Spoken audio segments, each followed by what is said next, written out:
son président Marc Kogel, et puis à Janine également Yveline, qui est aussi la grande organisatrice de tout ça. Je sais que c'est beaucoup, beaucoup de travail. Alors, c'est un sujet qui n'est pas au cœur, qui est pas au cœur, en tout cas en apparence, des préoccupations de la communauté de Montevideo. Bon, mais il y a un intérêt intellectuel. Et puis quand même, pour nous juifs, en préparant ce petit travail, cette petite présentation sur la haine sur Internet, je crois qu'on a une relation particulière avec les paroles de haine parce qu'on les subit depuis des siècles et des siècles. Et moi, ça me faisait beaucoup penser à Jules Isaac, qui, vous savez, a été le grand artisan du rapprochement entre le judaïsme et puis le christianisme, ou en tout cas le catholicisme.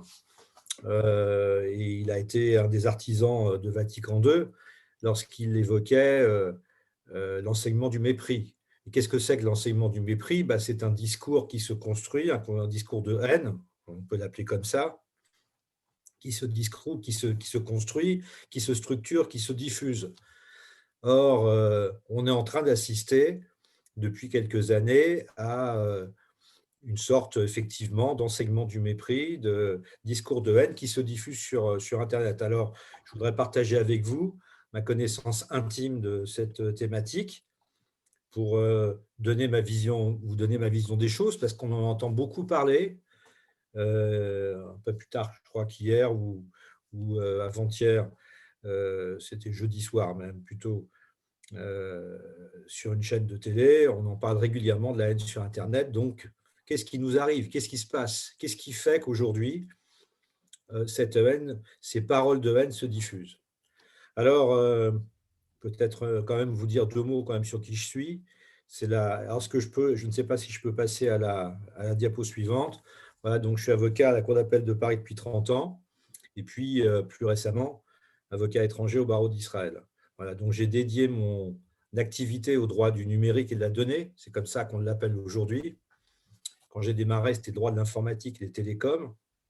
J'ai écrit 5 ouvrages, dont le premier sur le droit de l'Internet, c'était en mai 1996, chez Erol, qui s'intitulait Internet et le droit. On n'avait jamais encore publié de livre sur cette thématique. Et puis le dernier, qui se rapproche de notre thème de ce soir, dont le titre est Quand le digital défie l'état de droit. Digital étant un mot qui a une double origine. D'abord, une origine latine, qui veut dire le doigt, enfin digitum, le doigt. Et puis le digital, c'est le mot anglais pour désigner le numérique. Quand on veut parler français, on parle de numérique. Et donc, quand le digital défie l'état de droit, c'est encore une fois un peu notre thème de ce soir, c'est que j'ai constaté que il y a de la part d'un certain nombre de très grandes entreprises, très groupes américains, mais les Chinois ne sont pas mieux, on pourra en parler aussi, de ceux qu'on appelle les GAFAM, Google, Amazon, Facebook et Apple et Microsoft. Il y a la mise en place d'un système, un véritable système, qui est d'échapper à l'état de droit français, pour ce qui me concerne, français et européen. Je dis toujours que qui a parmi nous parlé à Google, à Facebook, à Amazon ou à Twitter ou à d'autres? Personne. On ne parle pas à ces groupes parce qu'ils se sont organisés pour justement ne jamais être en contact avec leur public, avec les populations, alors que c'est quand même une des grandes différences des entreprises globales du numérique par rapport aux entreprises globales tout court. La première d'entre elles, McDonald's, eh bien, McDonald's, on peut en parler à un gérant, euh, on peut se plaindre, on peut porter des réclamations, on peut échanger, mais pas avec les entreprises globales du numérique. Ça, c'est quand même une des grandes différences. Et elles se sont organisées de façon à échapper à notre état de droit. Et tous les problèmes dont on entend parler, le problème de ce soir, mais d'autres, le problème fiscal, le problème social, et la conséquence de cette difficulté. Bon, j'enseigne à l'Université Paris 1, Sorbonne, en master 2 droit du numérique, et à l'Université de Paris 11 Sceaux en master 2 droit des activités spatiales et des télécoms. Voilà. Alors, peut-être par la diapo suivante, on va se poser effectivement, c'est bizarre que ça arrive comme ça, mais comment en est-on arrivé là? On va faire un constat, un double constat dans un premier temps. Et puis ensuite, on va répondre à la question de ce soir, pourquoi. Le premier constat, c'est la diapo suivante, c'est qu'il y a une omniprésence et une extraordinaire audience, du jamais vu dans l'histoire de l'humanité, qui est autorisée, qui a été mise en place par ces différentes plateformes.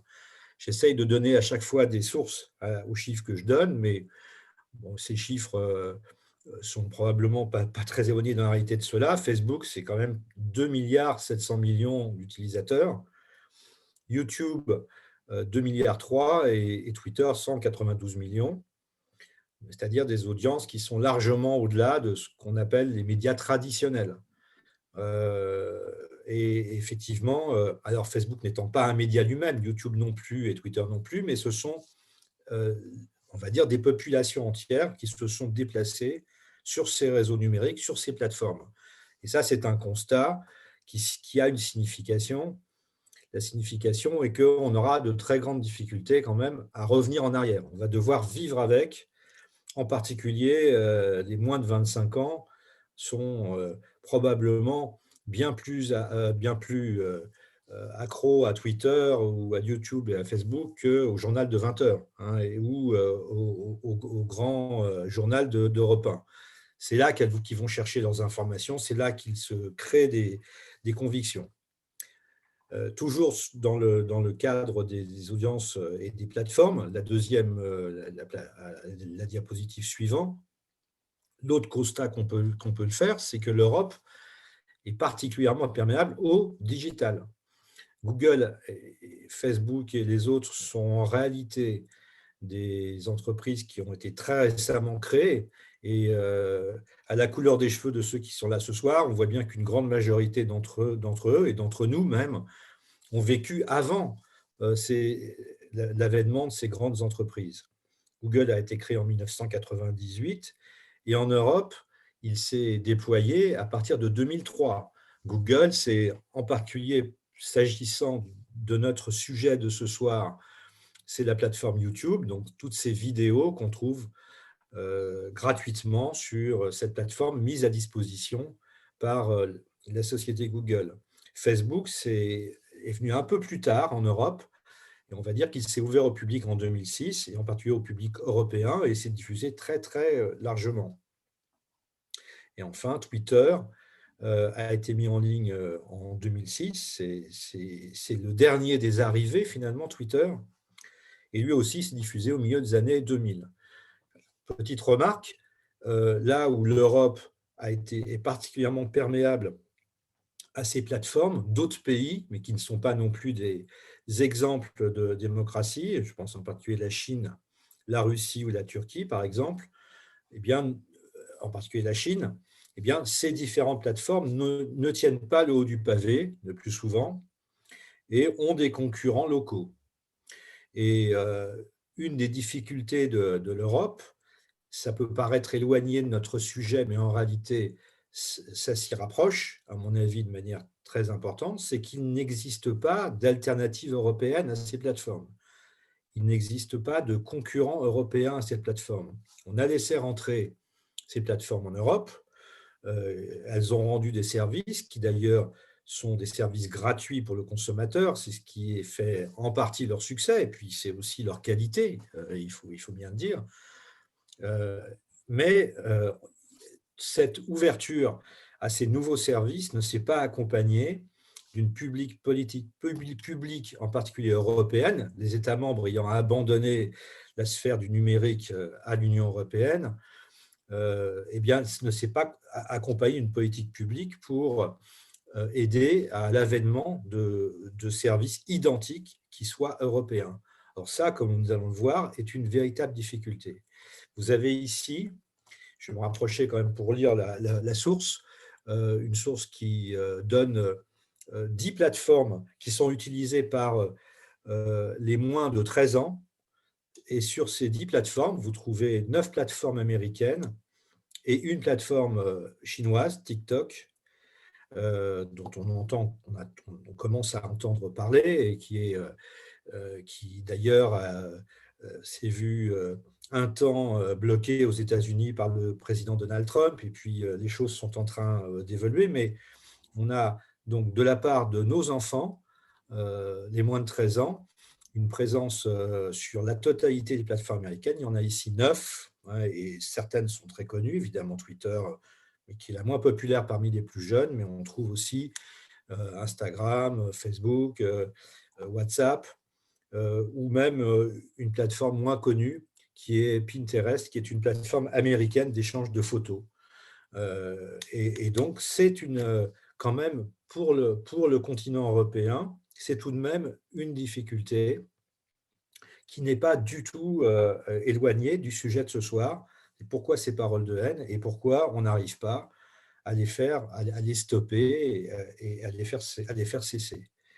Alors, je parlais des jeunes, des moins de 13 ans, et tout à l'heure, je disais des moins de 25 ans qui, effectivement, sont très accros, très, très demandeurs, qui sont même natifs de ce monde numérique.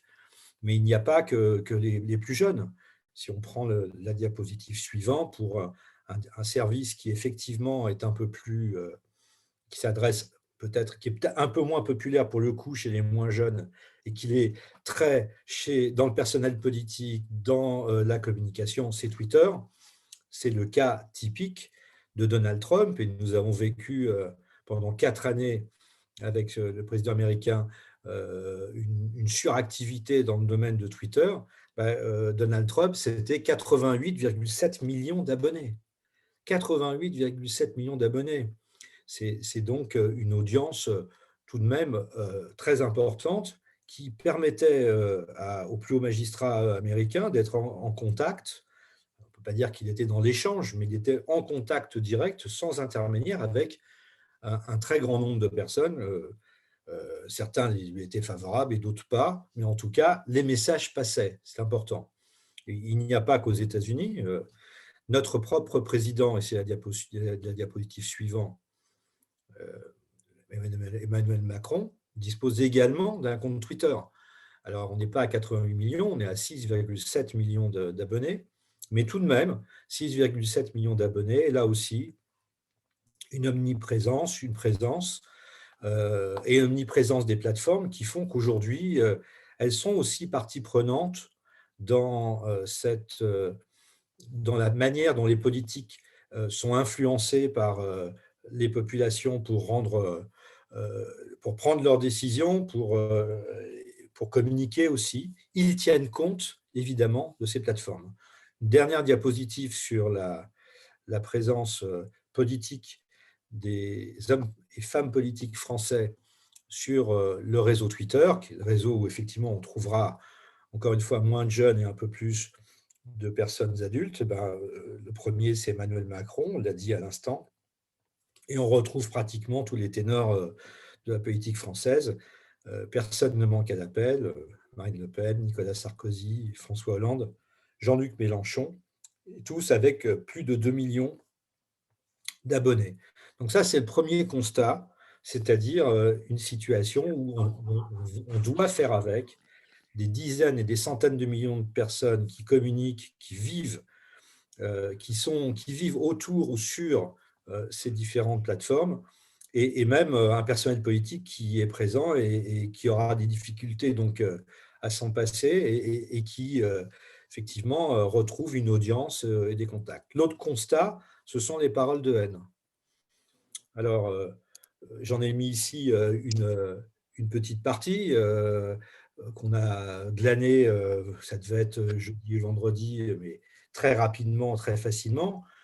Effectivement, des paroles de racisme, une orthographe assez incertaine, mais ce n'est pas interdit par la loi. Et puis, par exemple, en haut à droite, une des dernières manifestations de l'antisémitisme débridé, décomplexé et public surtout, sur, en l'occurrence, Twitter, à l'occasion de l'élection de Miss France, eh bien, les événements qu'on a vécus avec Miss Provence, qui révèlent une ascendance d'un père israélien, et un déchaînement de tweets, des dizaines, des centaines. On en a dénombré 40 000 quand même, 40 000, avec un tweet comme celui celui que j'ai ici reproduit, qu'on a même du mal à lire, où on nous parle d'Hitler et de Miss Provence. C'est une réalité sur Twitter. Une autre réalité dans la suite de la petite présentation, elle concerne cette fois-ci euh, des auteurs de contenu qui, eux, sont connus. On va voir que ça a une différence quand même avec ces tweets.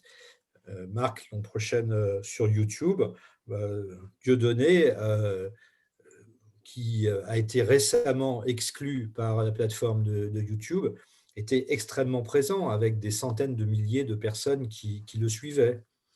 Et pas plus tard que le 15 février 2021, Le Parisien a décidé de publier un reportage, comme on dit en mode podcast, c'est-à-dire un reportage radio, parce que le journal Le Parisien, bien connu, présent dans les kiosques, fait notamment des reportages radio qu'il diffuse sur YouTube, et il en a fait un sur le business de Dieudonné, comment il gagne sa vie, comment il vend des produits dérivés, comment il prend des réservations pour des événements, pour des manifestations qu'il annule ensuite d'ailleurs. Et donc, une diffusion comme ça d'un podcast le 15 février 2021. En quelques jours, en 20 jours, 78 000 vues et 502 commentaires. Je me suis baladé cet après-midi sur les 502 commentaires. Et là encore, on trouve beaucoup d'antisémitisme. Alors, s'agissant de Dieudonné, dans la mesure où c'est une obsession, cette obsession se retrouve de la part de ceux qui le suivent et qui le soutiennent. Donc, un qui s'appelle Mezouza Lives Matter et qui ironise sur le fait qu'il n'est pas antisémite parce qu'il a des toilettes de marque Jacob Lafont et qui fait rire beaucoup de gens derrière, ou un autre qui, une fois de plus, fait une référence très claire à la Shoah, une pensée sur 6 millions d'ananas, dit-il, qui ont pris la douche à cause du régime d'Adolphe Pastèque. Mais on en a des dizaines et des dizaines de commentaires qui sont publiés à propos de cet article qui, pourtant, effectivement, traite de Dieudonné, mais est sans relation avec les Juifs. Je veux dire, c'est simplement un reportage radio publié sur YouTube, donc la plateforme de Google, qui, j'ai pris volontairement ces commentaires publiés il y a une semaine, sont encore présents sur la plateforme YouTube. Donc ce constat, il y a même des sondages qui ont été faits, et que Marc va nous montrer dans la prochaine plateforme, où effectivement, ce sondage qu'on a repris, avec d'ailleurs une belle faute de grammaire ou d'orthographe, des 53% des Français ont été confrontés sans cesse à au moins un de ces propos haineux. Alors évidemment, il n'y a pas, loin de là, il n'y a pas que les propos antisémites, mais si on rapporte les populations concernées, euh, si on fait un ratio entre le nombre de personnes concernées par ces propos avec les propos eux-mêmes, il est certain que la communauté juive est très largement en tête. Les propos antisémites, 31% des personnes en ont eu connaissance, on en a eu ce soir quelques exemples, et effectivement rapporté je crois, quelque chose comme 0,1% des Juifs de France, c'est évidemment extrêmement important. Donc, un double constat, une omniprésence de ces réseaux, et ces réseaux qui abritent une quantité de paroles haineuses par des personnes dont on peut constater, remarquer qu'elles ne se sentent pas inquiétées par les paroles qu'elles tiennent. Et ça, c'est quand même une nouveauté qui date d'il y a quand même 10-15 ans, mais qui est en train de s'installer. Et nous avons, nous, une conviction, je pense, qui est une conviction juive, mais qui est aussi dans la loi, c'est qu'à partir du moment où des personnes s'expriment, qu'elles prennent en particulier la parole en public. Et donc, il est certain que le lien entre la pensée et la parole existe, évidemment, car normalement, pour pouvoir s'exprimer, il faut l'avoir pensé. Mais il y a un autre lien qui se fait, en particulier quand la parole est publique, c'est le lien entre la parole et l'action. À partir du moment où on s'exprime en public, à partir du moment où on est nombreux à s'exprimer en public, eh bien, l'interlocuteur, l'auditeur, le téléspectateur, l'abonné, l'adhérent, je ne sais pas comment dire sur les réseaux numériques, va avoir tendance à penser qu'il est légitime, dans son bon droit, à agir. Hein. Entre la parole publique et l'action, il y a un lien. Et c'est d'ailleurs pour cette raison que la parole publique est particulièrement surveillée en France, on va le voir, et même sanctionnée lorsqu'elle est abusive. Alors, effectivement, après ce double constat, la question c'est pourquoi une telle haine qui s'exprime sans crainte? C'est ça le fait nouveau, car il y a toujours eu un antisémitisme, mais il était sous le manteau, il était caché. Aujourd'hui, il s'exprime clairement au grand jour. Alors, la première des choses, est-ce que c'est un vide juridique ou est-ce que c'est un problème culturel? Alors, on l'a dit, les principales plateformes grand public qui sont présentes en Europe, et il y en a 4, on peut s'exprimer dans des tas d'endroits, bien sûr, mais il y en a 4 grands publics qui sont extrêmement connus, qui sont Facebook, 3, pardon, Facebook, YouTube avec les vidéos et Twitter. Alors, évidemment, il y a Instagram et d'autres, mais on va prendre ces 3-là, sont effectivement appartiennent à des groupes américains. Alors, est-ce qu'il y a un vide juridique vis-à-vis de ces plateformes? C'est la diapo suivante, j'espère qu'elle va être lisible. Alors, elle ne va pas être lisible. Ah, alors, c'est un peu dommage. Tu ne peux pas faire mieux, Marc? Parce que je pense qu'en fait, c'est en… Je ne sais pas pourquoi, ce n'est pas arrivé en diapo chez toi. En réalité, est-ce que la question qui se pose, c'est est-ce que la liberté d'expression est un droit absolu? Alors, on peut, si vous voulez, mettre la diapo était à gauche l'Europe et à droite, merci Marc, parfait. À gauche l'Europe, à droite les États-Unis. S'agissant de l'Europe, est-ce qu'on peut s'exprimer, est-ce que c'est un droit absolu la liberté d'expression? Quand on prend connaissance du texte d'origine qui fixe les grands principes de la liberté d'expression, qui est aujourd'hui, depuis quelques années, reconnu comme un droit constitutionnel. Je lis le texte, l'article 11 de la Déclaration des droits de l'homme et du citoyen de 1789. La libre communication et des opinions est un droit les plus précieux de l'homme. Tout citoyen peut donc parler, écrire, imprimer librement. Et l'article se termine, sauf à répondre de l'abus de cette liberté dans les cas déterminés par la loi. Donc, on voit bien que dès l'origine, dans ce texte, il est prévu de restreindre la liberté d'expression lorsqu'elle n'est plus liberté d'expression, lorsqu'elle est abus, et en particulier lorsqu'elle porte atteinte à la considération, à la réputation des personnes. Et ce qui est vrai en France est vrai au niveau européen. Convention européenne des droits de l'homme, de sauvegarde des droits de l'homme, article 10, l'exercice de ces libertés, dit le texte, comportant des devoirs et des responsabilités, peut être soumis à certaines formalités, conditions, restrictions. Donc là aussi, que ce soit en France ou en Europe, c'est une des particularités du continent européen. Effectivement, la liberté d'expression est un droit, et c'est un droit fort, c'est un droit constitutionnel, mais lorsqu'on en abuse, on peut être limité dans son expression, on peut être même poursuivi et condamné. À l'inverse, ou plutôt s'agissant des États-Unis, et c'est le premier amendement de la Constitution, donc un amendement fort, à la question est-ce que la liberté d'expression est un droit absolu ou pas, ce qui va faire une différence pour les plateformes qui nous servent, on répondrait que plutôt oui. Plutôt oui, c'est un droit absolu. Alors, sur le plan même du papier et même théorique, on dirait oui, un oui franc et massif. Et l'amendement, il y a une traduction ici que j'ai prise, que le Congrès ne pourra faire aucune loi. C'est un texte, je crois, de 1793. Charles Mayer, qui est parmi nous, le connaît très très bien. on pourra peut-être en dire un mot tout à l'heure, concernant l'établissement d'une religion ou interdisant son libre exercice et restreignant la liberté d'expression.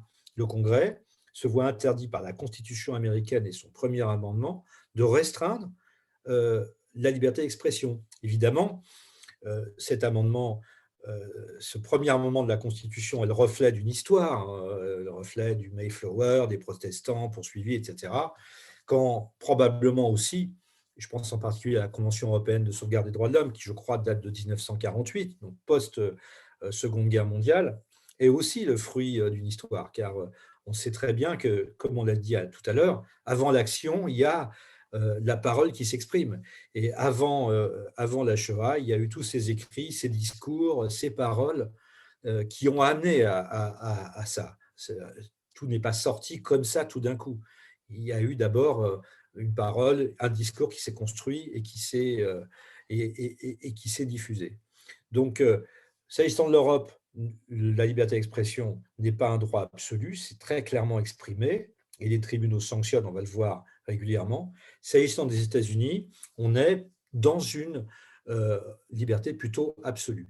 Plutôt absolue car, et c'est la diapo suivante, on a eu un incident tout récent qui est un peu l'illustration de ce que je veux dire, à savoir qu'à quelques jours de la fin du mandat du président américain Donald Trump, Twitter, Facebook d'ailleurs aussi, ont décidé de fermer les comptes du président américain après les incidents même violents du Capitole, et considérant qu'il avait incité à la révolte et aux actes que tout le monde a pu voir. Et vous voyez d'ailleurs que c'est surligné ici en jaune.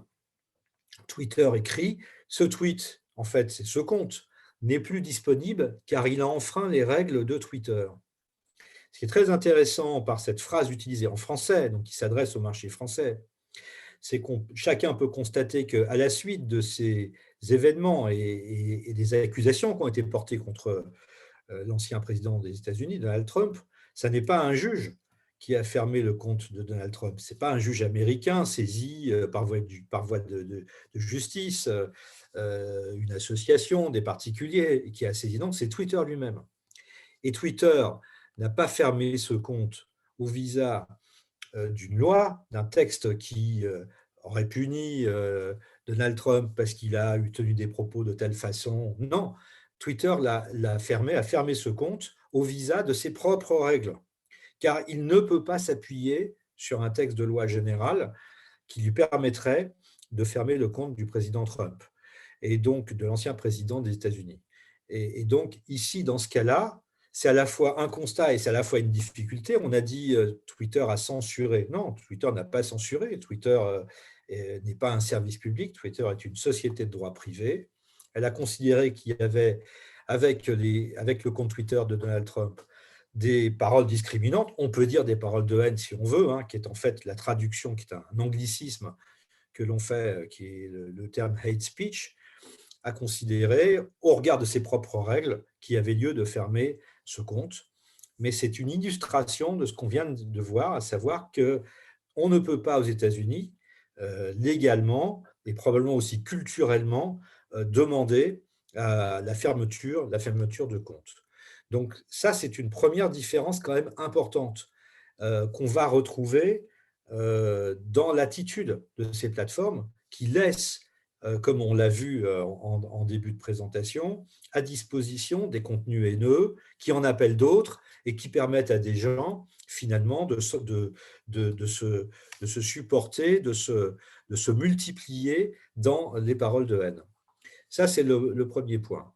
S'agissant du droit français, et c'est la diapositive suivante, et s'il y a quelques juristes parmi nous ce soir, il n'y a aucune difficulté sur le plan théorique, sur le plan du droit, à faire condamner des personnes qui tiennent des propos sur les réseaux sociaux, à condition, et on va le voir tout à l'heure, qu'on les identifie. Il y a une loi de 1881, alors on pourrait dire que c'est une loi ancienne, c'est vrai, mais comme tous les textes anciens en droit français, elle a posé un cadre, elle est extrêmement claire et précise, Et puis, je ferai remarquer que la Constitution américaine date d'un siècle plus tôt, donc ce n'est pas un problème de vieille ou de jeune loi. C'est une loi de 1880 qui, en 2004, s'est adaptée à la communication électronique, puisqu'elle s'applique à toute expression publique, à l'oral et à l'écrit. Il y a même des contraventions pour les expressions non publiques, mais je ne vais pas rentrer dans les détails. Et notamment, c'est ajouté à cette loi en 2004 à tout moyen de communication au public par voie électronique. Donc, en théorie, en France, on n'a pas de vide juridique. Et s'agissant de savoir quand est-ce que le juge français est compétent pour appliquer cette loi et pour condamner, il y a toute une jurisprudence qui s'est développée, donc je ne vais pas vous faire le détail aujourd'hui, qui a déterminé un critère qui est le critère de destination. Lorsqu'un contenu est destiné au public français ou aux résidents de France, on va dire, ce n'est pas lié à une nationalité, aux personnes résidant en France, ce critère est suffisant pour que le juge français se considère comme compétent. Et là, il va appliquer, il va regarder les contenus et il va appliquer des indices, toute une série d'indices, en premier lieu la langue. Lorsque l'on s'exprime en français, la France est possiblement destinée, ou le marché français, ou le territoire français est possiblement destiné à être, par l'auteur du message, à être destinataire du message. Les personnes visées, les faits relatés. Et dans les quelques exemples que l'on a vus, c'est une question qu'on ne se pose même pas. Lorsque Miss Provence est insultée, on est en relation avec un événement physique qui se passe en France, l'élection de Miss France. Donc, un juge est capable de déterminer ce critère de destination. Pendant un certain temps, dans les années 90, on a appliqué un autre critère, qui était ce qu'on appelle le critère d'accès, c'est-à-dire qu'à partir du moment où on accédait à Internet, le juge français se considérait compétent, mais ce qui avait pour conséquence de le rendre compétent pour tout ce qui se passait sur la totalité du globe. Donc, on est revenu au critère de destination. Donc, la loi française prévoit de s'appliquer sur les réseaux sociaux, ça ne pose pas de difficulté. Et deux, dès le moment où le propos de haine, et on peut déterminer par des indices qu'il s'adresse au territoire français, le juge français peut se rendre compétent. Et enfin, on a un système de délits très nombreux, mais j'en ai mis deux ici parce qu'on les a vus s'exprimer en début de présentation. On a des délits d'injures racistes, antisémites. Alors, tout tourne autour de l'injure et de la diffamation, mais on va dire injure raciste et antisémite, avec des termes extrêmement clairs. 1 an de prison et 45 000 € d'amende de sanctions. Donc, on n'est pas dans un droit absolu, on est bien dans une liberté d'expression qui est relative. Et si on tient des propos qui sont injurieux et de manière raciste et antisémite notamment, on est passible de ces sanctions. Quant à l'apologie de crimes contre l'humanité, dont vous avez eu quelques exemples il y a quelques diapos, là, il est très sévèrement puni par la loi française, 5 ans de prison et 45 000 € d'amende. Et sauf erreur, je ne suis pas Dieudonné à la trace, mais il me semble qu'à plusieurs reprises, cet individu a été sanctionné sur le fondement de ces textes. Donc, première réponse, il y a peut-être un problème de culture, car on voit bien que les Américains, sur le territoire américain, ont une approche bien différente de celle des Européens, mais il n'y a pas de vide juridique. Deuxième explication, on se rend compte depuis quelques années, et je vous le disais en introduction à propos de mon ouvrage « Quand le digital défie l'état de droit », qu'en réalité, ces plateformes refusent, en tout cas, ça n'est pas dit officiellement, il n'y a pas un communiqué par lequel on va dire « je refuse d'appliquer le droit français », mais je vais vous en donner quelques exemples, ont tendance à refuser d'appliquer le droit français en général. Peut-être que je vais l'éteindre parce que c'est sur Israël. Ah, il s'est éteint tout seul.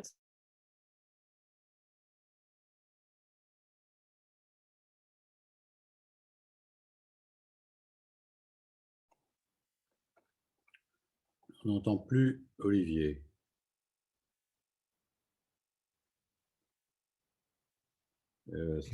Est-ce que tu m'entends là? Ben, c'est bon.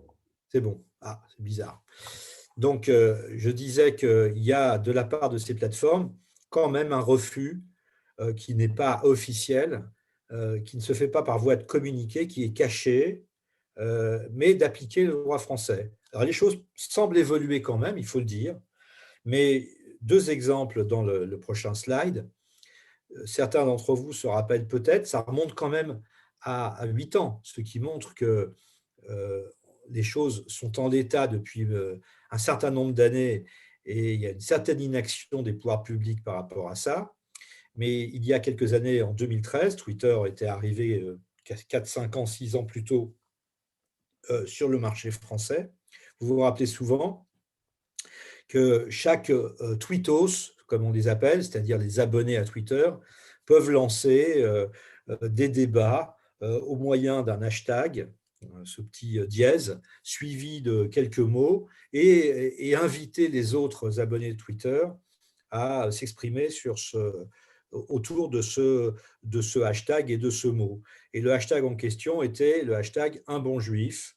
Et il y avait même eu d'ailleurs un hashtag un juif mort. Il faut dire d'ailleurs une petite remarque que la lutte contre l'antisémitisme, si on recensait le nombre de décisions judiciaires rendues en France autour de la lutte contre l'antisémitisme dans le monde du numérique, on se rend compte qu'il y a une présence quand même assez importante. Bon, donc dans cette affaire, un certain nombre d'individus lancent un hashtag un bon juif ou un hashtag un juif mort, et on assiste à une déferlante de tweets, de quelques tweets, enfin de quelques dizaines à l'époque de tweets, je crois, pas plus de quelques centaines peut-être, mais on n'est pas dans les 40 000 de Miss Provence, qui sont clairement antisémites.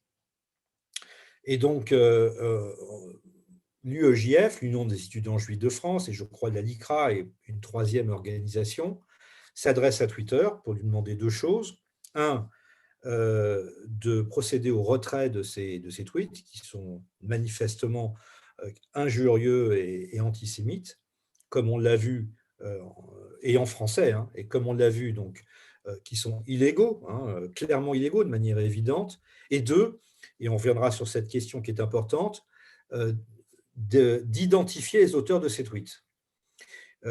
Twitter ne répond pas, ou Twitter en tout cas ne fait pas droit à leur demande. On se retrouve devant le tribunal et Twitter dit « mais je considère que le juge français n'est pas compétent, il faut renvoyer l'affaire aux États-Unis ».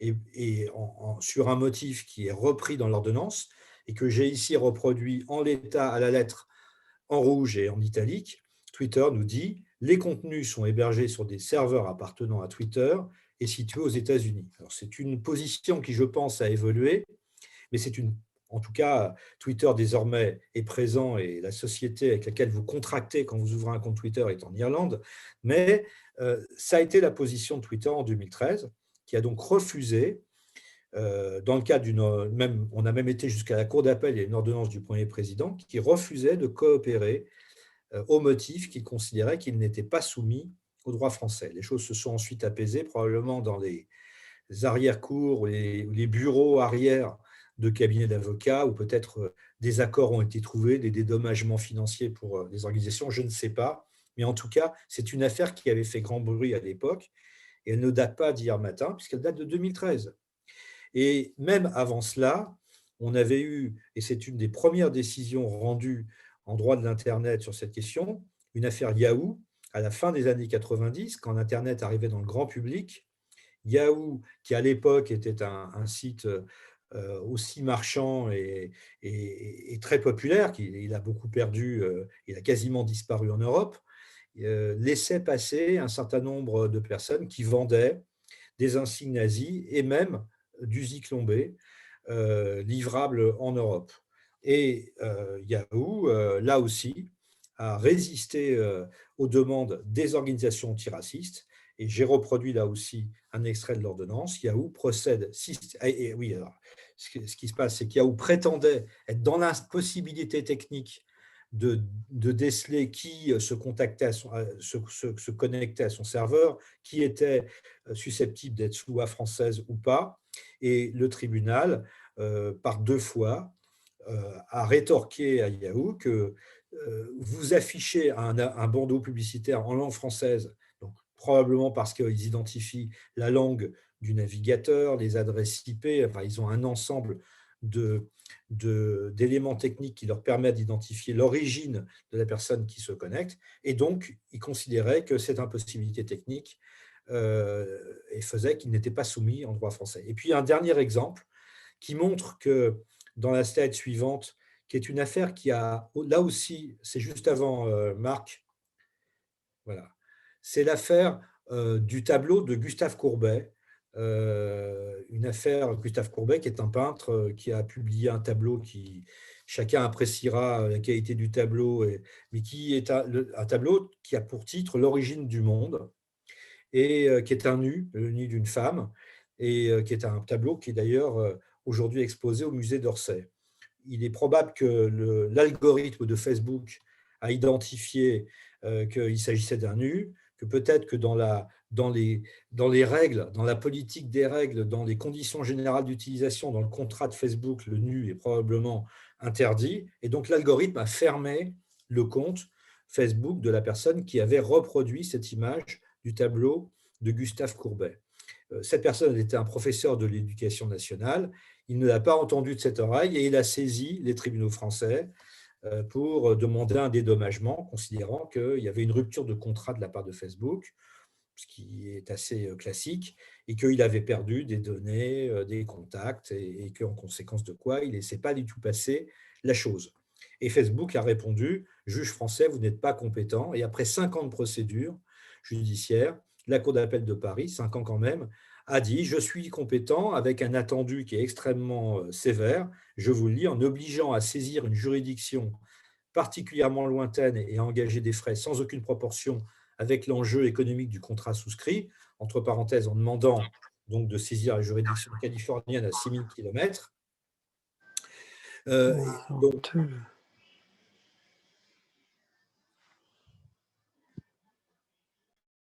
Olivier, on t'entend plus. Olivier, on t'entend plus. voilà, alors je ne sais pas pourquoi, apparemment le son se désactive tout seul.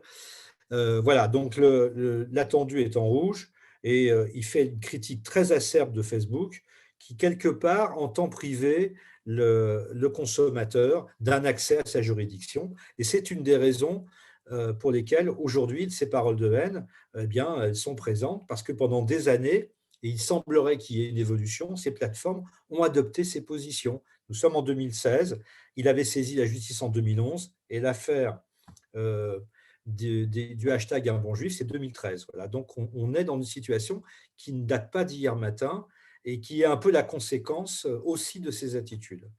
Alors, donc, un problème culturel et d'une appréciation de ce qu'est un contenu illicite. 2, un refus, aujourd'hui probablement plus mesuré, d'appliquer le droit français. Slide suivant. Pour pouvoir on va dire, bloquer des contenus à caractère raciste et antisémite, alors on peut recourir à des algorithmes, comme on l'a dit, mais il faut aussi des opérateurs humains. Alors ça, c'est le slide précédent. Voilà. Il faut aussi des opérateurs humains qui vont être mobilisés et qui vont retirer des contenus, qui vont fermer des comptes, qui vont donc agir pour que ces propos haineux ne se maintiennent pas. Et ça a un coût, évidemment, que ces plateformes ne sont pas prêtes, sans doute, parce que c'est un coût très important, hein, quand on voit la masse des personnes présentes, c'est un coût qu'elles ne sont pas prêtes probablement à assumer. C'est le troisième motif ou la troisième raison qui fait que les choses en sont en l'état. Et la conséquence, c'est la slide suivante, c'est l'UEJF, SOS Racisme et SOS Homophobie, qui, sur une période d'un peu moins de 3 mois, entre mars et mai 2016, ont épluché tout ce qu'ils trouvaient en langue française sur Facebook, YouTube et Twitter, et ont signalé ont signalé tous les contenus illicites et manifestement illicites qu'ils y trouvaient aux différentes plateformes. Il y a des formulaires qu'on peut remplir en disant, voilà, tel formulaire à tel endroit est un contenu raciste, antisémite, homophobe. Et le résultat de ce sondage qui a été constaté par huissier, c'est que Facebook a retiré simplement 34%, mais c'est quand même le meilleur résultat, des contenus qui lui ont été signalés par les 3 associations antiracistes et anti-homophobes, YouTube seulement 7% et Twitter 4%.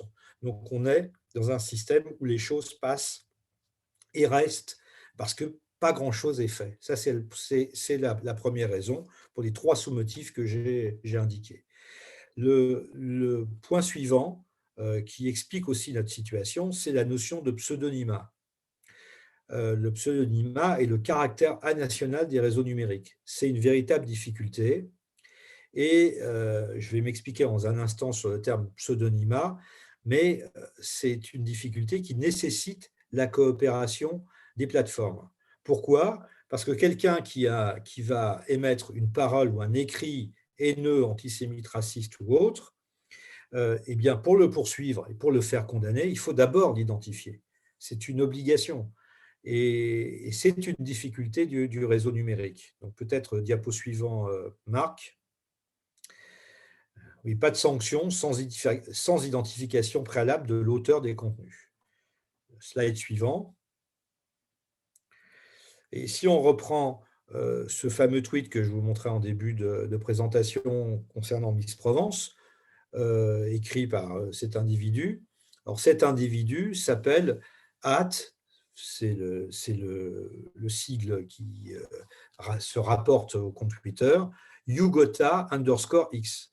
Donc, qui est Yugota_X? Ni vous ni moi ne pouvons le savoir. Aucune association antiraciste ne peut le savoir. Le seul qui pourrait éventuellement le savoir, l'identifier, c'était la plateforme qui a ouvert ce compte, et en l'occurrence Twitter. Donc, il y a une nécessité de s'adresser à Twitter, d'obtenir la coopération de Twitter, car Yugota_X, lorsqu'il a ouvert son compte, il a fait une déclaration, généralement d'identité, mais c'est sans contrôle, donc probablement une déclaration erronée, mais il a aussi laissé des traces, ce qu'on appelle l'adresse IP, sur le serveur de Twitter. Et à chaque fois qu'il est revenu sur Twitter, il a laissé des traces. Et il faut savoir que là aussi, il n'y a pas de vide juridique. Dans une loi de 2004, qui s'appelle la LCEN, Twitter a l'obligation de communiquer aux autorités de police, aux autorités de justice, lorsqu'elles lui demandent, toutes les données qu'elle possède sur les auteurs de contenu. Donc, la police écrit à Twitter et lui dit, voilà, je veux avoir l'identification, toutes les adresses IP, tous les identifiants, toutes les informations. Ça peut aller même pour des services payants jusqu'au numéro de carte bancaire, à l'identification bancaire. Je veux avoir toutes identifications sur la personne qui a créé un contenu illicite de façon à l'identifier. Et comme vous l'avez vu en 2013, lorsque l'UEJF est intervenu contre Twitter à propos du hashtag Un bon juif, l'UEJF avait demandé à Twitter de lui donner toutes les informations sur quelques pseudonymes qu'elle avait relevés comme étant des auteurs de contenus antisémites. Et en l'occurrence, Twitter a refusé. Or, il faut savoir que cette loi de 2004, on était en 2013, donc 9 ans plus tard, fait que toute plateforme qui refuse de coopérer en donnant des informations qu'elle possède est punissable de 1 an de prison, de 75 000 € d'amende. Or, personne, les autorités publiques, le parquet, personne n'a agi contre Twitter. Nous étions il y a 8 ans, et aujourd'hui, les choses peut-être changeraient, mais en tout cas, on a laissé faire pendant 8 ans. Alors, l'exemple du droit d'auteur est de ce point de vue-là très intéressant. Aux États-Unis, il y a une industrie du cinéma qui s'appelle Hollywood, qui est une industrie qui compte et qui se trouve en Californie, Hollywood, aux côtés de Los Angeles, et qui effectivement a des intérêts économiques, comme là également l'industrie numérique qui est massivement présente également en Californie. Et lorsque YouTube a commencé à diffuser des vidéos piratées des différents films que Hollywood produisait et que les producteurs produisaient, mais de manière générale, mais toute l'industrie du cinéma, et bien, ces producteurs, cette industrie a pu d'abord s'appuyer sur une loi qui défend le droit d'auteur, le copyright, donc, qui s'appelle le Digital Millennium Copyright Act de 1998, qui a été promu par Bill Clinton, et plus encore, en 2007, vous voyez qu'on est dans des dates qui sont voisines de celles que l'on vit en Europe, le producteur Viacom avait adressé en une nuit à YouTube 100 000 notifications, ce qu'on appelle des notifications DMCA, avait envoyé 100 000 notifications à YouTube où elle relevait, dans chacune de ces notifications, la présence de vidéos illégales sur la plateforme YouTube.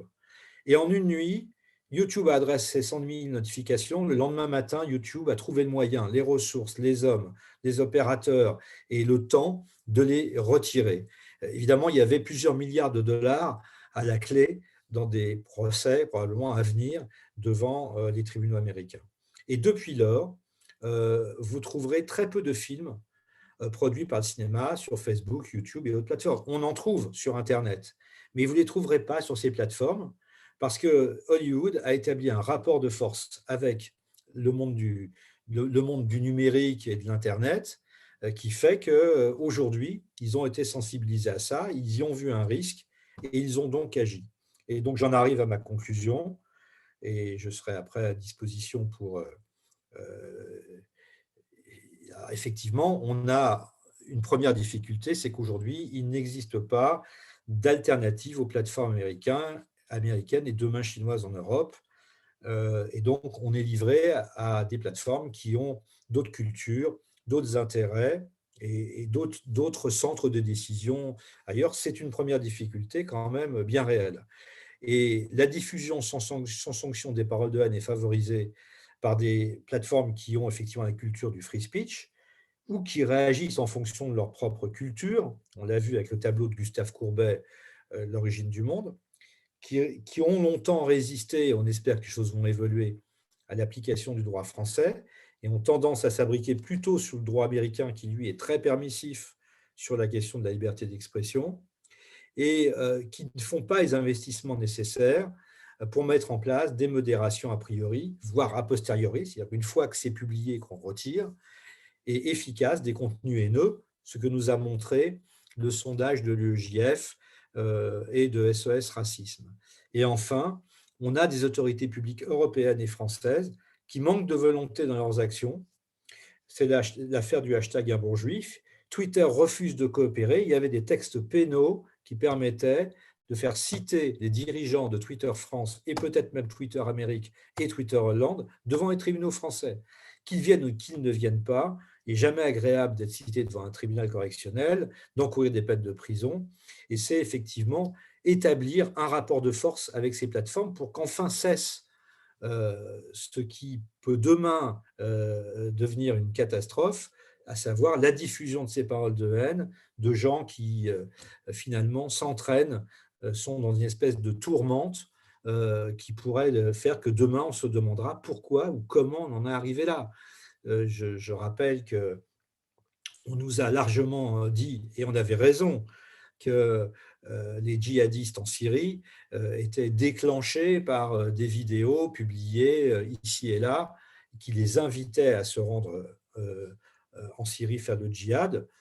C'était probablement plus complexe que ça n'est pas que les vidéos bien sûr, mais cela participe quand même d'une ambiance haineuse qu'il faut évidemment faire cesser. Je voudrais dire une dernière chose. J'ai voulu terminer mon livre Camp digital, défi l'état de droit, et c'est un scoop que je vous fais, je ne l'ai jamais dit nulle part en public, par un mot qui est le mot paix. Car il me semble qu'effectivement, chacune de nos principales prières dans le judaïsme, du Birkat Hamazon jusqu'à l'Amida, en passant par le schéma, ou les Birkat Kohanim, la Birkat Kohanim se termine par le mot shalom, par le mot paix. C'est une finalité qui, à mon avis, est absolument nécessaire. Eh bien, j'ai voulu terminer par ce mot, car il me semble aujourd'hui que se laisser aller, cette fausse liberté d'expression, finalement, est en train de nous amener vers une société en ébullition permanente, qui est pour nous juifs, évidemment, nous rappelle des mauvais souvenirs et en tout cas n'est pas souhaitable ni pour la France et pour le reste de la population française. Voilà, c'était ma vision des choses très rapidement et donc je suis à disposition s'il y a des questions ou pas. Et évidemment, je mets à disposition de la communauté cette présentation. Merci, Olivier. On la diffusera très prochainement. Les personnes qui souhaitent prendre la parole peuvent lever la main. Je vais peut-être juste apporter, avant de vous passer la parole, un témoignage, une petite anecdote, pour montrer que quand des plateformes veulent détecter des contenus, on va dire illégaux, en tout cas qui sont à leurs yeux illégaux, elles peuvent le faire, puisqu'elles le font systématiquement sur les contenus musicaux. Vous savez que si vous mettez une sonorisation sur une vidéo, parce que les vidéos sur YouTube sont presque toutes sonorisées, si vous mettez comme fond sonore un enregistrement existant, eh bien, ça va être détecté. Lorsque j'ai mis la vidéo de la fête de Hanouka du Talmud Torah, donc à la fin du mois de décembre, le lendemain, j'ai reçu une notification parce qu'ils avaient identifié que à un moment, il y avait un petit sketch joué par les enfants de 6 ou 7 ans avec une cassette musicale. Et cette cassette a été identifiée comme appartenant à une maison d'édition brésilienne à qui appartenait le chant Mao Tzu. C'est une illustration, je te remercie, de la composition musicale. C'est une œuvre de l'esprit, c'est une œuvre protégée par le droit d'auteur. Et ils ont sans doute identifié qu'il y avait là, de la part de l'éditeur brésilien, un risque juridique à laisser cette musique sans retrait. Et donc, ils ont agi voilà, pour limiter ce risque. Évidemment, sur des paroles de haine, le risque économique est peut-être moins visible, moins immédiat. C'est peut-être ça aussi la chose, c'est sûr. Il y a beaucoup de mauvaise volonté dans cette histoire. Sylvia, tu voulais prendre la parole? Oui, merci de me la donner. D'abord, bravo pour cet exposé qui nous a appris beaucoup de choses. J'ai les questions suivantes. Pourquoi est-ce qu'on n'a pas fait citer justement les dirigeants français de ces différentes organisations? Vous avez dit tout à l'heure que c'est désagréable d'être cité devant un tribunal quel qu'il soit, mais enfin, pourquoi est-ce qu'on ne les a pas fait citer? Qu'est-ce qui a empêché qu'on les fasse citer? Seconde question, est-ce que dans les droits européens, à part le droit français, il existe des dispositions similaires à celles du droit français? Troisième question, excusez-moi, mais il y en a 4. Pourquoi est-ce que c'est le CRIF, c'est l'UEJF ou c'est la LICRA qui se met en avant pour agir contre les propos antisémites sur les réseaux sociaux? Pourquoi ce n'est pas le Consistoire de France? Pourquoi ce n'est pas le CRIF? Comment ça marche dans nos organisations communautaires? Et enfin, pourquoi est-ce que les Juifs du monde entier ne créent pas une organisation internationale qui serait financée par tous les Juifs du monde pour lutter contre ces propos antisémites dans le monde entier? Parce qu'il faut beaucoup d'argent, on l'a vu, et que même ceux qui ont beaucoup d'argent, quelquefois, n'y arrivent pas. Mais enfin, Hollywood y est arrivé. Pourquoi est-ce que les Juifs du monde entier, s'ils s'unissent, n'y arriveraient pas? Voilà. Merci. Merci pour ces questions. Alors, citer les dirigeants français de ces organisations, pourquoi ça n'a pas été fait? C'est une très bonne question. J'ai posé récemment la question à un membre du parquet de Paris qui m'a répondu, oui, mais si c'était aujourd'hui, on le ferait.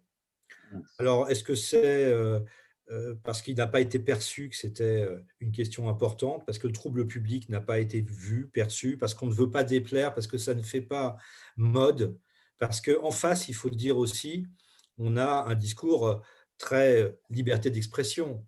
Et donc, on a peut-être un complexe, peut-être qu'il y a eu de la part des dirigeants, des décideurs, des autorités judiciaires, peut-être un complexe ou une hésitation à agir. En tout cas, je ne peux pas vous donner d'autres explications, mais ce qui m'a été répondu très récemment, c'est que si c'était à refaire, et effectivement, eh bien, on le ferait aujourd'hui. Ça, je peux vous donner que cette explication-là.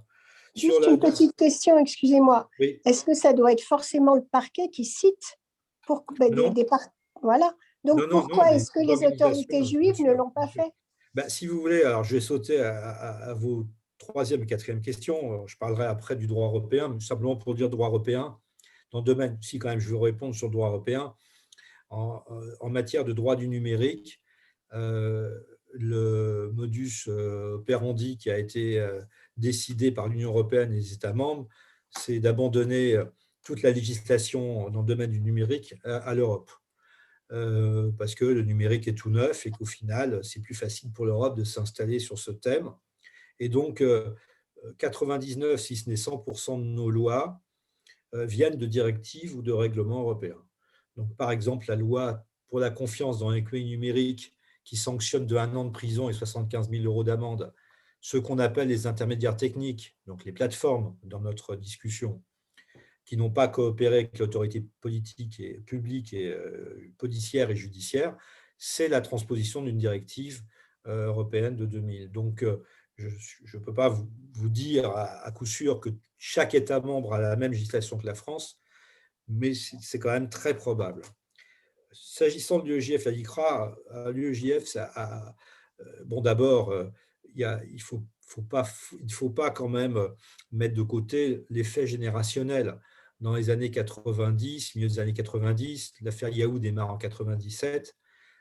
Les premiers qui ont compris ce qu'était le numérique sont plus jeunes que nous, c'est-à-dire que l'UEJF s'y est, si vous permettez l'expression, collé avant que le consistoire et d'autres ou les différentes, le BV, le bureau de vigilance par exemple, ou le CRIF. Et c'est devenu un peu une tradition, l'UEJF, de manière récurrente, agit. Elle agit d'ailleurs plutôt bien. Elle a des avocats qui sont quand même assez pointus sur ces questions. Et quand elle est à l'ICRA, je dirais qu'elle est plutôt suiveuse sur ces questions. En tout cas, le CRIF et le consistoire, à ma connaissance, n'ont jamais engagé d'action sur le terrain du droit du numérique. Quant à la question des juges du monde entier, c'est compliqué, car si vous regardez bien les commentaires sur Dieudonné et cet article publié par le Parisien, ce reportage radio publié par le Parisien sur YouTube, la thématique, là aussi, de la liberté d'expression est omniprésente. Ceux qui sont aux côtés de Dieudonné ont beau jeu de brandir la défense de la liberté d'expression contre ceux qui, évidemment, veulent le faire taire parce qu'il dit la vérité.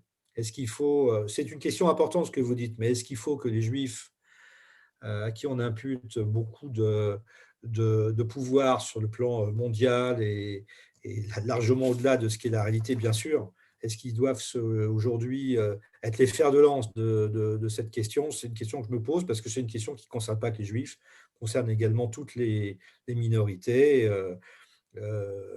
Voilà.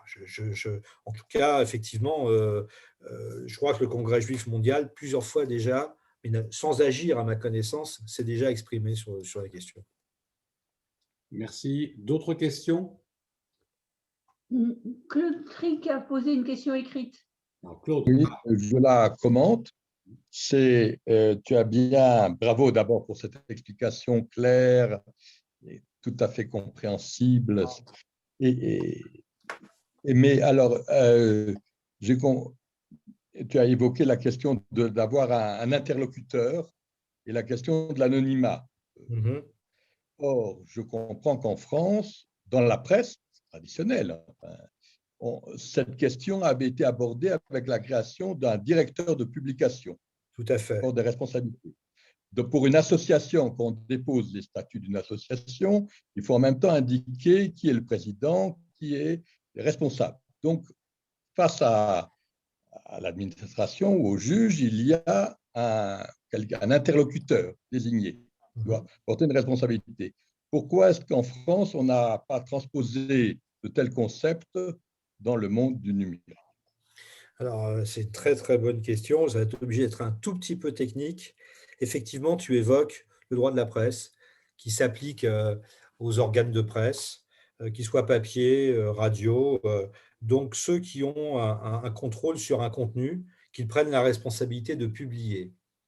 Ces plateformes ont obtenu un statut particulier qui n'est pas celui d'une entreprise de presse, mais celui de ce que j'appelais tout à l'heure l'intermédiaire technique, l'hébergeur.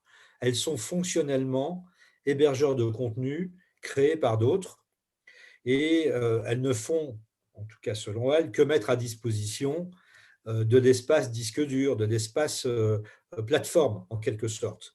Et elles ont donc un statut particulier, elles ne sont pas sous le régime de l'entreprise de presse. Depuis 2000, il y a une directive communautaire de 2000 et c'est la raison pour laquelle elles n'ont pas de directeur de publication.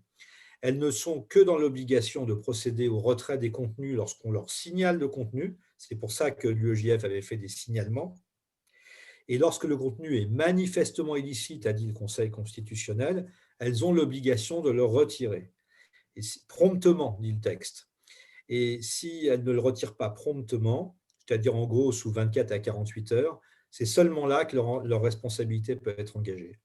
Et c'est la raison pour laquelle, effectivement, on n'a pas de directeur de publication, car elles ne sont pas entreprises de presse, elles sont hébergeurs, intermédiaires techniques. Et c'est un vrai débat. C'est un vrai débat. Dans un autre domaine, c'était la ligne de Uber qui disait qu'il n'est qu'une plateforme, il n'a pas de salariés. Tout à fait, c'est une constante, ces plateformes qui sont évidemment… alors, il est vrai que, je vais faire l'avocat du diable, mais il est vrai qu'elles ne prennent pas parti au contenu, elles ne font pas des choix éditoriaux, elles mettent à disposition des outils et elles n'ont pas d'obligation de modération a priori.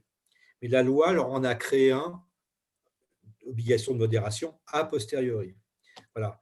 C'est vraiment la ligne de défense, effectivement, de toutes les plateformes, de se présenter comme pur intermédiaire technique ou fournisseur d'une technique, mais effectivement sans prendre de responsabilité sur les contenus. Olivier, bonsoir. Justement, bonsoir. Le dernier exemple de la suppression du compte Twitter de Donald Trump, c'est le contraire. Donc, c'est l'intervention c'est le contenu ne correspond pas aux règles de la société, de Twitter elle-même, et donc on supprime le compte. Alors, il y a forcément, enfin, c'est extrêmement grave quand on regarde cette opération-là. Donc, si la société décide que tel contenu lui convient ou ne lui convient pas, on ne fait pas appel à un juge, quoi. C'est ce que tu as mentionné dans ton intervention. Donc tout à fait, tu as raison. C'est le problème de l'arbitraire, quoi. C'est l'arbitraire parce qu'effectivement, on est une loi sur laquelle nous appuyer. Effectivement, la suppression du compte se fait par une décision, une interprétation par la plateforme de ses propres règles. Et effectivement, il n'y a pas de débat, alors que quand on saisit un tribunal, le propre du tribunal, c'est justement de créer un débat. Et effectivement, sur le plan des principes, c'est à la fois grave, oui, parce qu'effectivement, on a beaucoup insisté en France sur la liberté de la presse, le pluralisme de presse. Mais s'il ne reste plus demain que Facebook, Twitter et YouTube pour s'exprimer en public, effectivement, c'est quand même, sur le plan du pluralisme, c'est quand même une difficulté. Donc oui, effectivement, c'est grave. Et en même temps, ils sont en train d'évoluer sur un terrain qui est extrêmement dangereux, parce que c'est un précédent qu'on va leur opposer de manière maintenant systématique. Alors que jusqu'à présent, comme le disait à l'instant Claude, ils étaient retranchés dans une ligne qui était « nous ne sommes que des prestataires techniques ». Là, tu as raison, avec Trump, ils ont franchi une ligne et ça peut être peut-être le début de la fin pour la position antérieure qui était « nous ne sommes qu'une plateforme technique ». Aussi, on peut le voir comme ça.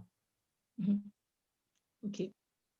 Et autre chose, la DILCRA en France, la délégation interministérielle à la lutte contre l'antisémitisme, le racisme, etc. Est-ce qu'ils interviennent sur Internet également, enfin sur les contenus haineux? Alors, ils ont dû probablement publier sur le sujet, mais je ne les vois pas actifs, je ne les vois pas agir. Non. OK. Est-ce que les questions fiscales, d'un côté, surtout que la France veut imposer une fiscalité, est-ce que l'absence de paiement monétaire pour souscrire à ces plateformes, puisqu'elles sont gratuites, d'accès gratuit, est-ce que ces deux éléments économiques jouent un rôle dans cette attitude? Tu as parlé d'un contrat. Ce n'est pas un vrai contrat, puisqu'il n'y a pas de paiement d'abonnement. Voilà. Alors, c'est la position de Facebook, par exemple, qui dit mes services sont gratuits, il y a un principe universel dans tous les États de droit dans le monde, c'est qu'un consommateur a le droit à application de son droit local. On ne peut pas forcer un consommateur à agir devant un tribunal à 3000 km. On sait très bien qu'il n'a ni les moyens, ni la volonté, ni la possibilité, tout simplement, c'est ce que lui a dit la Cour d'appel, d'agir. Donc, il y a un principe universel qui est que le consommateur a le droit à application de son droit local et à saisir son juge. Et lorsque, dans l'affaire des origines du monde, ce professeur de l'éducation nationale a saisi les tribunaux français, Facebook a répondu « le juge compétent est le juge californien, car mon service est gratuit ». Donc, ça rejoint ce que tu disais. Et l'argument a été rejeté. On est consommateur. Alors, dire qu'il n'y a pas un contrat, si, il y a quand même un contrat, dans la mesure où il y a une promesse, il y a un engagement, il y a des engagements de part et d'autre, mais il n'y a pas effectivement, tu as raison, de conditions financières. Certains te diront que les données qu'on fournit à Facebook sont sa rémunération, en tout cas il sait les monnayer. Alors, dans la question fiscale, alors elle est, je dirais, pour moi, c'est un symptôme supplémentaire de la difficulté qu'on a à rendre local, en droit local, ces différentes plateformes. C'est un symptôme supplémentaire, comme celui des données personnelles, comme celui de la protection de la vie privée, comme celui du droit d'auteur. Ils ont beaucoup de mal à se mettre dans le droit européen parce que c'est une réglementation qu'ils ne comprennent pas, qui n'est pas dans leur culture. On est surréglementé en Europe, il faut bien le dire. Là où aux États-Unis, peut-être les choses sont un peu plus lâches, un peu plus, on est plus dans le laisser-faire et dans les jeux de la libre concurrence. Et donc, ils ont beaucoup de mal à accepter, à se mettre en droit local. Et le droit fiscal est un des symptômes, évidemment, ils ne préfèrent pas payer d'impôts si possible, est un des symptômes de cette cause unique qui est le refus de se mettre en droit local. Charles. Oui, Charles. Charles, ton micro. Ton micro est coupé. Charles. Charles, ton micro est coupé. Ton micro, Charles. Ah. Il n'a pas entendu. Non. Charles, ton micro est coupé. En bas voilà. En bas et à gauche, tu dois avoir un micro. Voilà, ça y est. Voilà. Il fonctionne. Est-ce que mon micro fonctionne? Je t'entends, je te vois. Bon. Ça me fait plaisir. Je veux te remercier pour ton exposé remarquable, mais ça n'est pas une surprise. Je veux prendre au vol ce qu'a dit Claude Trinck à propos de la question fiscale pour en tirer des conséquences dans le sujet que tu viens de traiter. En fiscalité internationale, je me suis heurté dans ma vie professionnelle, à un moment où j'ai travaillé sur ce sujet, à la question suivante, ou plus exactement à la remarque technique suivante. Quand je clique sur Facebook ou sur l'un des GAFA, au moment où je clique sur la plateforme, mon clic a une signification économique. Et la plateforme transforme mon clic en bénéfice. C'est comme ça qu'il gagne de l'argent.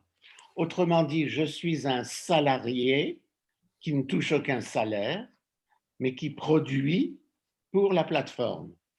Eh bien, cette idée-là, qui est quand même, je dirais, simple, mais indiscutable, elle n'a jamais pu prospérer dans le monde contre les GAFA, et notamment par les pouvoirs publics français, pour une raison très simple, c'est qu'on se heurte au lobbying.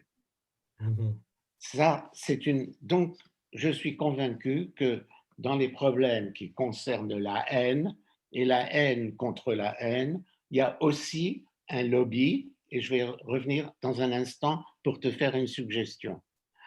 À propos de cette question de haine, il est bien évident qu'aujourd'hui, dans le monde, on peut à chaque instant identifier la personne qui a fait un tweet ou envoyer un message sur Facebook. C'est totalement possible techniquement. C'est très simple. Moi, il y a en Israël une boîte que je connais, que je conseille, et qui, dans le monde, si tu lui demandes qui a écrit tel texte, te donne la réponse. Donc, je ne sais pas comment ça fonctionne techniquement. En tout cas, si je rapproche cette remarque avec la précédente, je pense que le monde juif, dans son ensemble, comme disait notre consoeur tout à l'heure, le monde juif ne fait pas son boulot parce qu'on peut travailler contre la haine, parce que la haine, ce n'est pas que la haine, ce n'est pas qu'une parole, parce que la parole tue, la parole c'est une arme. Et si on constate que nos pouvoirs publics juifs, notamment le gouvernement israélien, qui a des moyens, des moyens numériques absolument considérables, on pourrait faire quelque chose. Alors, ce que je suggère, comme expert reconnu, moi, je suis prêt à me mettre à ta disposition, à travailler pour toi, avec toi, pour essayer de monter une action mondiale, effectivement, selon la suggestion qu'on a entendue tout à l'heure et à laquelle je me raccroche, pour qu'on fasse quelque chose contre la haine et contre la désinformation, il y a énormément de choses à faire. Il ne faut évidemment pas compter sur la hasbara du Misrad Harutz. Voilà une petite remarque que je souhaitais faire. Merci Charles. Ta double suggestion sur le clic, très intéressante, mais ça bouscule tellement d'intérêts, effectivement. Que voilà, c'est les lobbies. Mais on peut avoir raison et les choses peuvent ensuite évoluer. Et puis, sa suggestion, je serai avec plaisir qu'on se voit et qu'on s'en parle. On va parler dès demain soir. Écoutez, je suis ravi que cette plateforme, ce soir, ait permis une rencontre de cette qualité et une initiative aussi prometteuse que celle que Charles et Olivier viennent d'échanger. Et je trouve que ça fait une excellente conclusion à cette soirée qui est enregistrée et qui sera bien sûr disponible en replay sur notre site dès demain matin. Merci à tous. Merci beaucoup à vous tous. Au revoir. Merci beaucoup. Merci. Salut, Merci beaucoup. Bonne soirée. Bonne soirée. Bonne fin de soirée.